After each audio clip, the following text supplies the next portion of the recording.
Hello, and welcome back to another episode of Critical Reactions with your host, Bryan. We're going to start off today with a special selection, which is where one of you tell me exactly what it is I need to check out. Today's special selection comes from Chips. Laurie Anderson is perfectly capable of writing and performing a song when she chooses to do so. This is for her father after his passing. And that's based off of a comment I had um, last time we checked out Laurie Anderson, where I asked if it was a song. Um, so we're gonna see something a little bit more traditional this time with Laurie Anderson. The title of this track is "The Lake."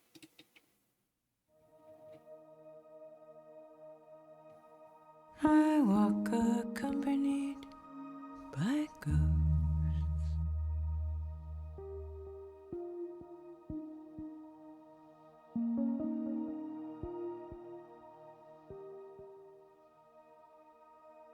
I walk accompanied by ghosts.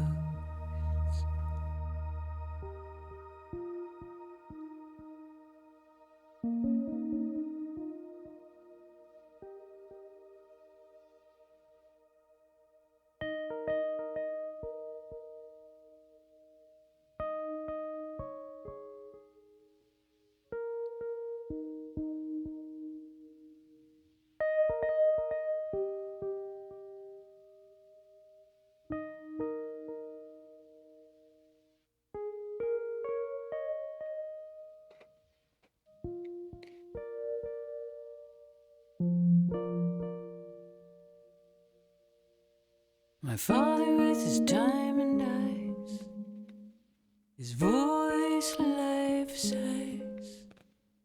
He says, follow me. Oh, okay. I was taking the reverbs as eighth notes, but they're kind of swung. And I come sliding where I've been hiding, out of the heart of a child.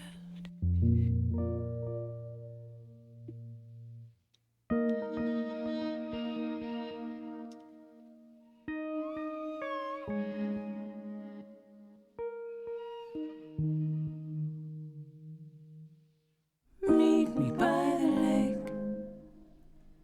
Meet me by the lake. I'll be there. I'll be there.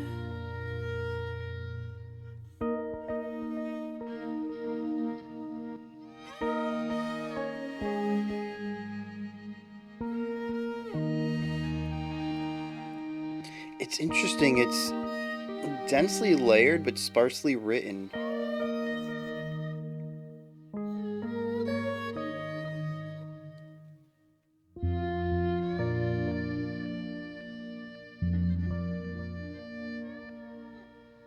If only I had the time to tell you how I climbed out of the darkness,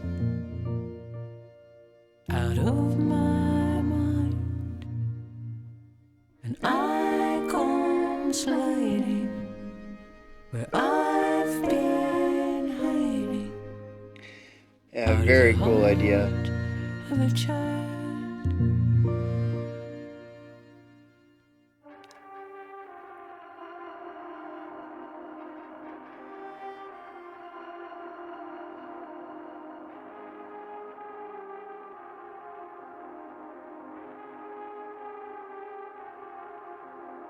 Sunrise comes across the mountains. Sunrise comes across the day. Sunset sits across the lakeside. Sunset across the pyramids.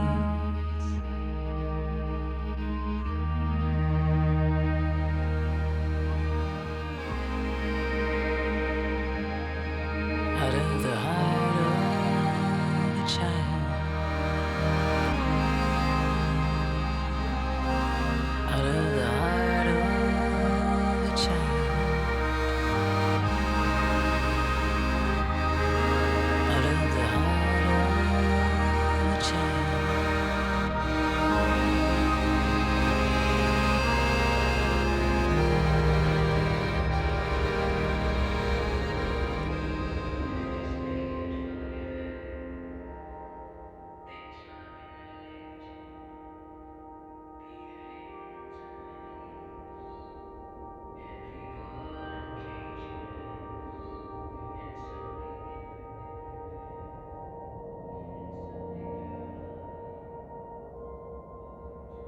Meet me by the lake.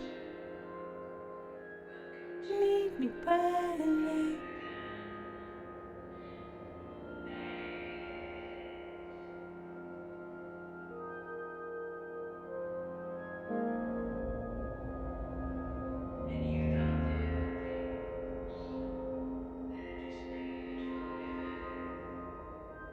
I walk accompanied by ghosts.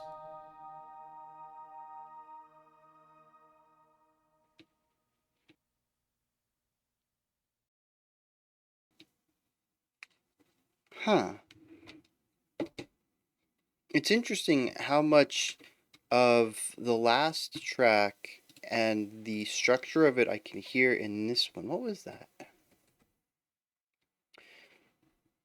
Oh, let X equal X. Yeah. These two songs actually aren't too dissimilar from each other. This one just takes more of a traditional approach to delivering the information, whereas let X equal X was a bit more experimental in the delivery. But the underlying ideas, how things are crafted, pretty much a single A section throughout the entire track, um, primarily focused on building up several different layers, not a linear building of ideas.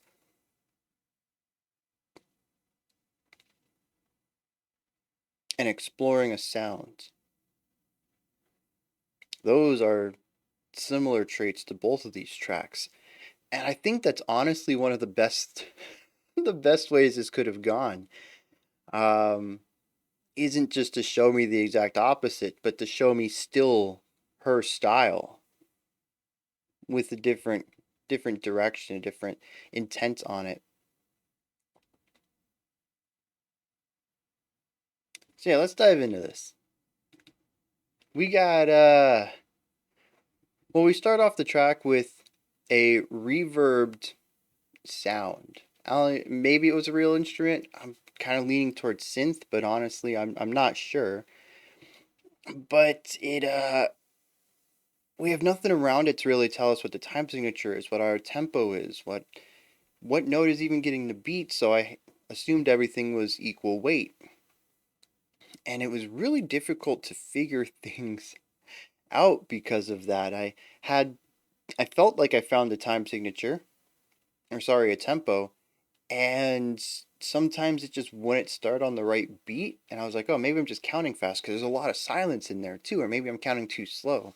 I just kind of, it's slightly off, so I just get back in line with it, but nothing ever really adds up. So I started counting every beat, trying to figure out how long our phrase was beat wise instead of bar wise, and I ended up with like 21 or something. I'm like, well, that's not divisible by 4. So this probably isn't 4/4. It was a confusing moment when her vocals came in, and eventually our second instrument that was providing more of a melody rather than this rhythmic component. That's when things started to get focused. And I realized that the reverb was more of a swung idea rather than an even weighted concept. And I thought that was neat.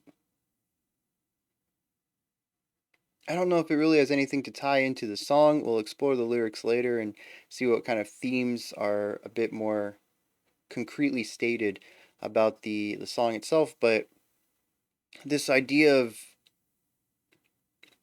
having difficulty understanding something and then just coming at it from the right perspective and everything lining up or everything coming into focus is really neat. Aside from that, the other thing that really stands out to me here is the vocal line. It's extremely sparse. In fact, everything is sparsely played. If you look at each individual instrument, they really don't play much per bar or even per phrase. This is not a song about filling space. There's a lot of space left over. And that's an interesting concept as well that I am a huge fan of. I think I've become more of a fan of since starting this channel, just because so much music that I listen to on a daily basis now is sound from start to finish, which is just part of rock and metal, but is also something afforded by string instruments. Listening to jazz and classical music and stuff like that, there's usually more spaces for pauses as these instruments are aerophones. They require breath. The person needs to breathe to live to play the instruments. Um, so it's really it's rarer and rarer that I listen to music where there isn't something happening, usually a guitar, being played at any given moment of a song.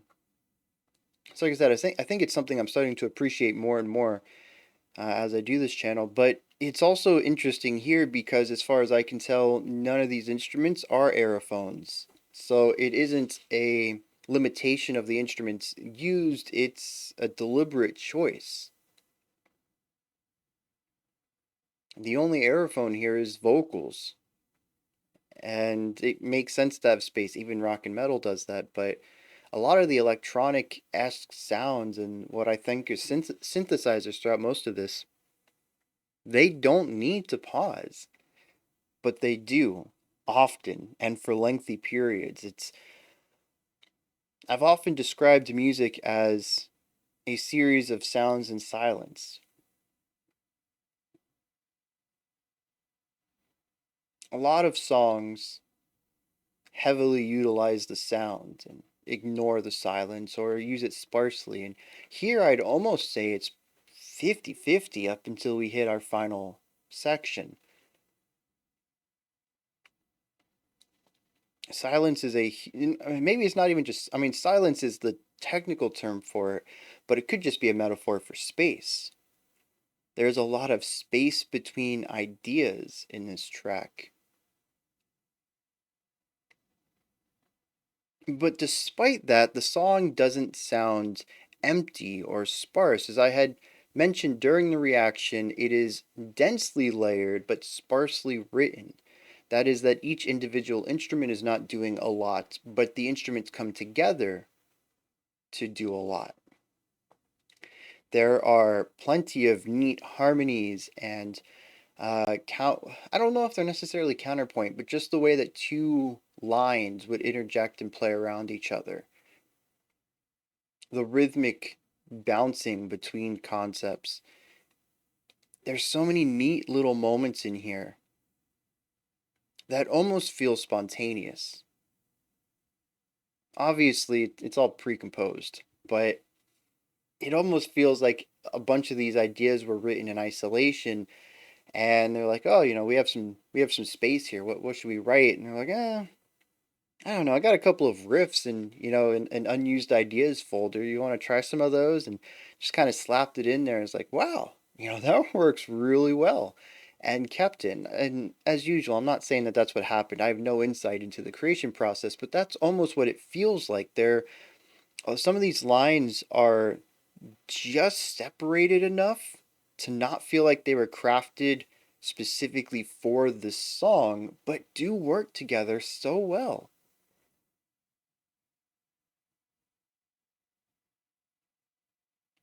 And it all comes together to create a track that is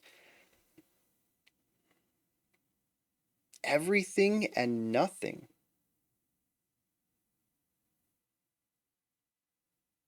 It is a track that is primarily just an A section, but it is also a track that is filled with moments.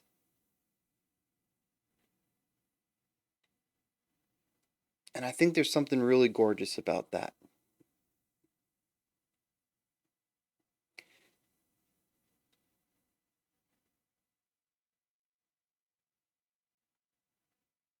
Now, something else I wanted to touch on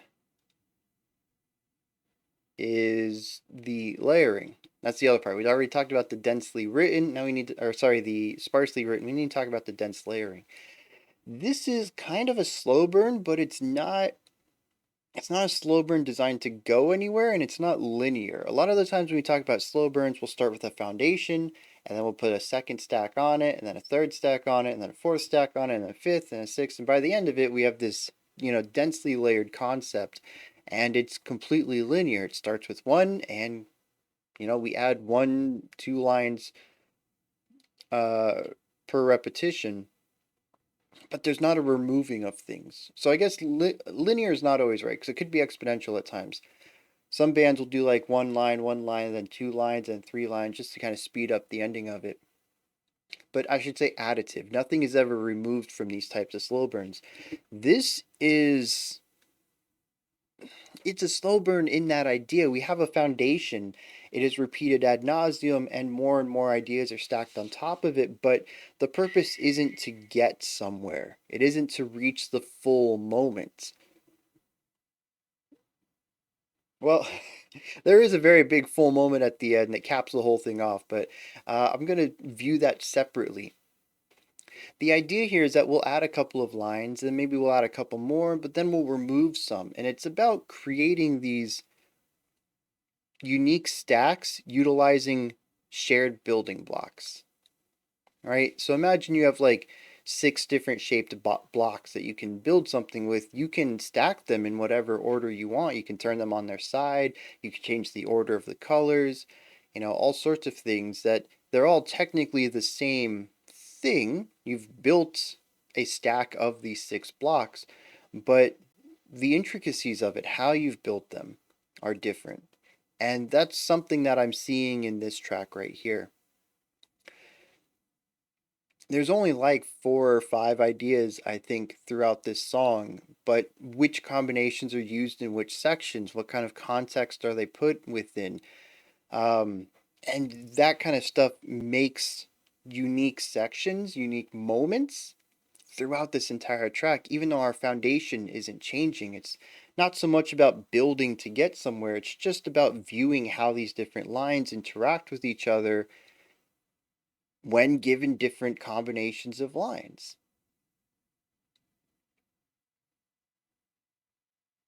It's neat.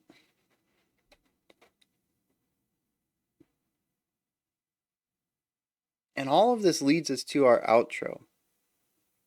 Our outro is a big, bombastic finale. We bring in, I think, strings. Maybe they're synthesized strings, but they're very wide. They have a sort of buzz to them, almost like a bowed string. And they really fill up a lot of the space that has been present elsewhere. And where the rest of the song felt like distance, this recontextualizes everything into emptiness. And I don't know if that was intentional or not, but as soon as this kicked in, I realized just how large the sound sphere was, how much space wasn't being used.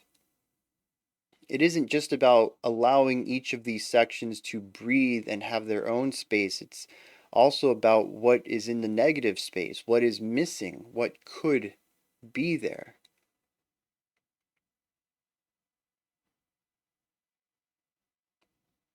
And it creates an extremely impactful outro. We exist with a sound through variation for 4 minutes, 3.5 minutes, something like that. And it's all completely undercut by this massive sound with, I think, every layer that we've heard so far, or at least every voicing from every layer. These might be new building blocks, but the instruments are similar. Completely densely layered. Really great stuff going on here as far as layering harmonies and textures, getting some really cool sounds. Her voice sounds great next to a violin. I don't know what it is with her timbre. It's like it closely matches the violin, but then there's like, the humanity out of it, right? There's the human part of like muscles and tissue and stuff, that color it in a different way than the string and wood does of the violin. But they're very close, and so they create this Um, it's really neat sound where it almost sounds like a doubling up. There are times when I almost wondered, given everything else that was going on, so it's kind of covering up some of the sounds here, if it was a second vocal track or if it was a violin. And it's really neat to have that obscurity, I think, when everything so far has been so clear. We hit this big, massive part, and some things get a little muddy. There's a lot of stuff going on. It's hard to pay attention to everything. I don't know what of any of this is going to be applicable to the lyrical themes, but these are just a bunch of things that I've picked up while listening to this. The outro,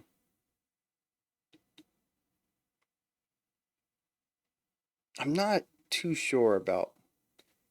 We finished the track out with a digitized or possibly even just compressed and distorted version of her vocals. And she was repeating something, I don't remember what it was, and then on top of it, she had her clean vocals saying, maybe singing, but quieter now than our big bombastic section. That she walks with ghosts or ghosts around. I don't remember what the line was. Something like that though. Um, and it's really interesting that the song ends with this duet, a duet of the human voice. Something that, while we have had a couple of backing track moments throughout, I don't think we've ever had an expressly written duet like this. It's always been a harmonization or a backing track, something that lines up with what the lead vocals are doing, doesn't act as a foundational instrument to oppose it or support it. Despite all the instrumentation throughout this, the song ends on two human voices, one of them distorted. And being that the core line, the first line of the track, and what was repeated at the end is I walk with ghost or ghost, whatever the line was, it really makes me wonder if that's supposed to be a musical analogy for having those who have passed on before you still by your side, musically represented by the distortion, the veil that would separate the two worlds. I don't know. Let's hit some lyrics here, and we'll figure out what's going on there and see if we can't tie any of this back into that. All right. Very short, actually, given that the lyrics were present in a majority of our 5 minute track. There really isn't a lot, and several of them are very repetitive in a sense. It starts out, says, I walk accompanied by ghosts. That's the line I was trying to remember. She mentions that one of these ghosts, I think, is her father. Chips had mentioned that the song was written for her father, so I'm going to assume that he passed before the song was written. It says, my father with his diamond eyes, his voice life size, he says, follow me.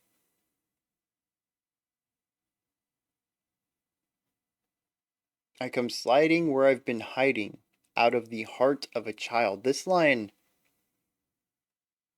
out of the heart of a child. I'm really trying to figure out what this means. The ghost of your father presents himself to you and says, hey, follow me. Eventually, it's the very next stanza, says, meet me by the lake. And she says, okay. And she slinks out of where she was hiding, the heart of a child. And I'm trying to, what is this a metaphor for? Is it about maturity? Is it about a loss of innocence? I mean, assuming that this is her first major relative who has passed, and maybe even worse, if she had a really strong relationship with her dad, I think that this could be one of the most impactful moments in her life. And I'm trying to think of retreating into her childhood, or I don't know. It could mean a lot of things, and I'm kind of curious what other people read out of that. What's interesting then is that the next couple of stanzas decide to describe some of this journey. On the way to the lake, I assumed, but also in a more metaphysical sense, the journey of growth and possibly grieving, actually. It says, if only I had the time to tell you how I climbed out of the darkness. There was a sunrise across the mountains. The sunrise comes across the day, it sits across the lakeside and across the Pyrenees, out of the heart of a child. Now, granted, that's another stanza, but it does come directly after speaking of what the sunset is. Does the sunset come out of the heart of a child? Should I extrapolate the two ideas? I don't know.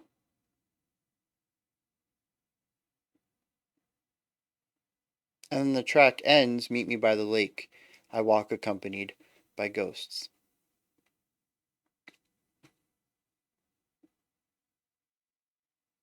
So I think that's what it is. It is a grieving song for a loved one that has passed and trying to get through the stages of grief, possibly. Which I hope I'm right on this. we're gonna build a little bit of a cool thing based on this concept, but if I'm wrong, none of it applies, but whatever. We all know the stages of grief. They're not perfect. They don't apply to everyone, etc., etc., but they are a decent jumping off point for discussing grief in general. And I think it's interesting. They tend to be a bit more segmented, right? They don't bleed over. You don't ever hear about where, anger and bargaining are simultaneously happening. You're in one stage or the other. And I like how this song works within those bounds. I talked about the building blocks of changing sections to be specific combinations of ideas and how we have this space between concepts. And it does feel like an interesting representation of how somebody might go about feeling and exploring and growing after having lost someone very dear to them.